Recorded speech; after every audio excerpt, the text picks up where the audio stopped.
virtual view of Miami.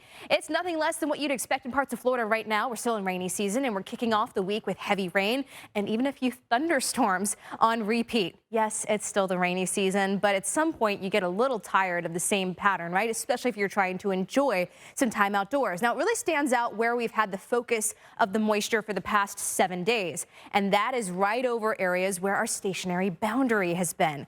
And here's the deal. It's still there. It's not moving. Because of that, the focus of moisture, once again, on some of our areas that are already super saturated. Already seeing some heavy rain move in from parts of the Gulf, stretching over into, say, Jacksonville. About to get into some rain, despite the fact that we've got sunshine right now. Orlando, Tampa, we're looking good for the moment, but things will change as we get deeper into the afternoon. Our stalled out front is going to focus the moisture not only through midweek, but we'll see another round of tropical moisture that starts to move in by around Tuesday into Wednesday. That's going to keep us in a very soggy pattern. Let's get the timing for us. Jacksonville, you're going to see some rain by midday. The drive from Jacksonville all the way down to Daytona Beach, that's going to be a messy one on the 95 corridor, even stretching down to areas like Orlando, potentially getting into some of those heavier rain showers by the second half of the day. Where we stay a little bit drier is the southern half of Florida. So if you've got any plans, say Fort Myers, West Palm Beach, Miami, driving across Alligator Alley, we're going to be good to go for most of the day. But as we head into the upcoming week, Monday, Tuesday, Wednesday, we will see a repeat performance of a lot of these showers and thunderstorms, and that's going to make travel very difficult if you have any plans. Keep that in mind. But if you have vacation plans, I don't think the entire week is going to be a washout. You will be able to fit in some time out on the beach. This is Tuesday. I know that looks like a washout, but it's just showing really more of the pattern that we stay in Tuesday into Wednesday, where we have those daily afternoon thunderstorms that can really put down a lot of rain in a short amount of time. Because of that, we're concerned about flash flooding, where we're most likely to see the heaviest rain. You can see on the Atlantic side from Jacksonville all the way through Daytona, 3 to 5 inches of rain. We know that's possible to get in just one Florida thunderstorm in the summertime. So that's more of a broad brush of what we can expect. If you get a good, healthy thunderstorm that sits over the same area and that tropical air mass, you could see 3 inches of rain maybe in an hour or two. That's why flash flooding is a concern from Charleston, Savannah, Valdosta, Apalachicola, Jacksonville, all the way down to even the Fort Myers area, where we are running a big surplus of rain this year. 18 inches of rain above average for what you would expect this time of year. And a lot of places in Florida are running those surpluses, Paul. So seeing more rain in the forecast, not the best. Yeah, and then we still have the rest. Of course, you're not alone, but U.S. coastlines face a challenging future and even a so-called slow poison. Meteorologist Jordan Steele explains.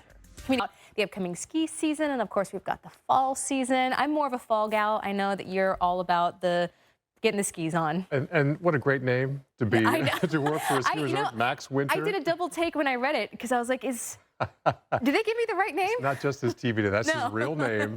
Which is awesome. So let's not jump to the winter gun just yet.